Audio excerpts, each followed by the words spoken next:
The longest period of peace that the world has experienced in recent history was a 99-year period from 1815 to the beginning of World War I in 1914.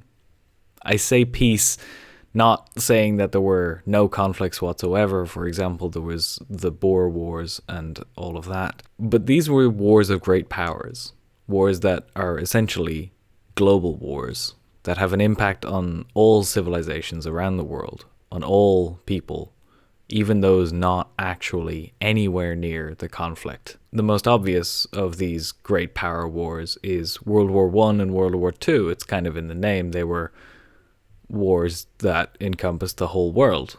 And for obvious reasons as well, these are still in living memory. These happened not that long ago. After World War II, there was this belief that we would move away from war. After we saw how technology has progressed, and especially with nukes and chemical weapons and all that, globally, we seem to say never again. Post-World War II led to many great peace operations, including the European Union. The European Union brought peace to a continent that for millennia has fought against itself repeatedly. The French versus the Germans versus the Polish, the French versus the British versus the Germans, the Swedish against the Danish against the Norwegians. It's in history. The European Union is arguably the best peace operation ever. Especially in the 1990s, there was a lot of optimism around the world, especially due to the fact that the Cold War had ended and the Soviet Union was no longer teetering on the edge of blowing up the whole world. The conflict between the two superpowers, the Soviet Union and the United States, had cleared up. There was a belief that we would be in peace forever, and I grew up thinking that, yeah, society's changed for the better, and this is partly due to technology. Throughout my life, and especially since 2014-15, it seems like the world has gotten more tense. There's been a lot more action, a lot more badness. This ignited initially in mid-2016 when the Brexit vote happened. This was a clear rejection of unity. As I said, the European Union was and is the most successful peace project in Europe.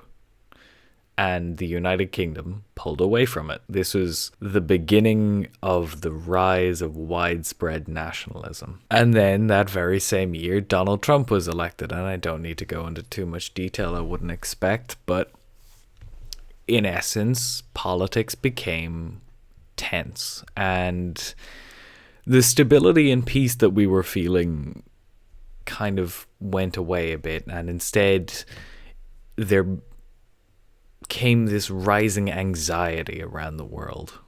This sensation of, hang on guys, things are going well, what's happening here? But nothing major kicked off. Post-World War II with nukes, we saw what they could do. The Cold War showed that mutually assured destruction is, yeah, we don't want to go there. That can only end poorly for everyone involved.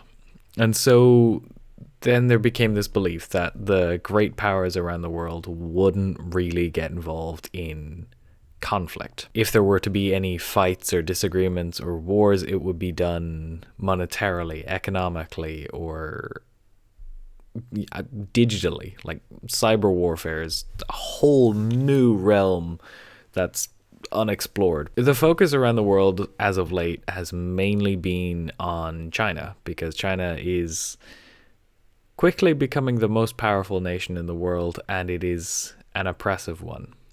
Life inside China is not super great.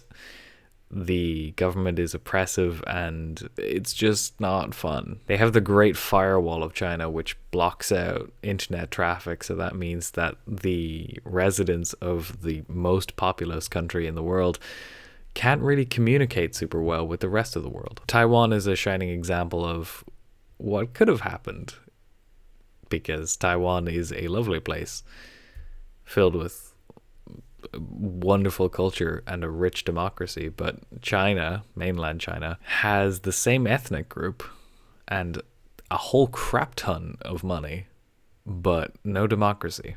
However, taking a step back from this focus on China, we can see that the main antagonist for the past 4 or 5 years has been Russia. In 2014, Russia invaded and annexed the Ukrainian peninsula of Crimea, and this is largely seen as a dick move.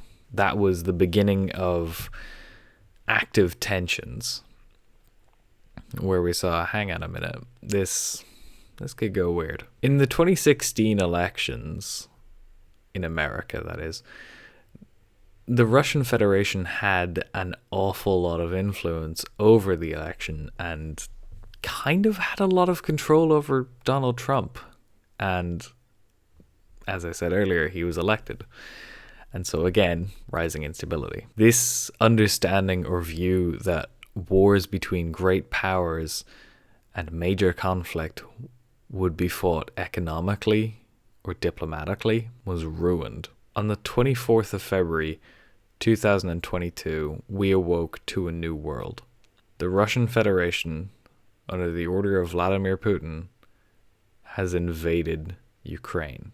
Not just annexing a small part, but full-blown invasion. There have been attacks on Kiev.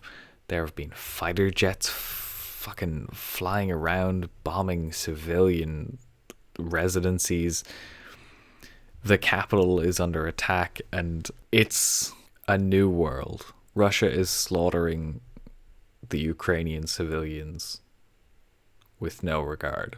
The West has largely not responded to this. There have been sanctions on paper, but nothing that I believe will have a strong impact on the leadership in Russia. One of the greatest monuments to cooperation in human history is the International Space Station. And this, for obvious reasons, is something that I hold near and dear to my heart. I'm going into the space industry. That's what I'm studying.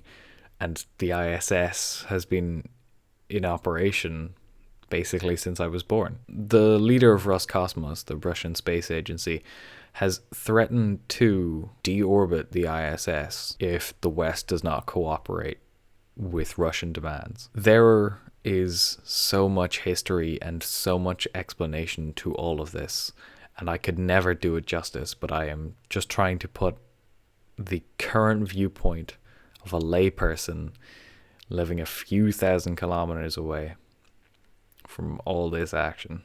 The world is a scary place. I can only hope for peace, and my heart goes out to the Ukrainians dealing with hell at the moment.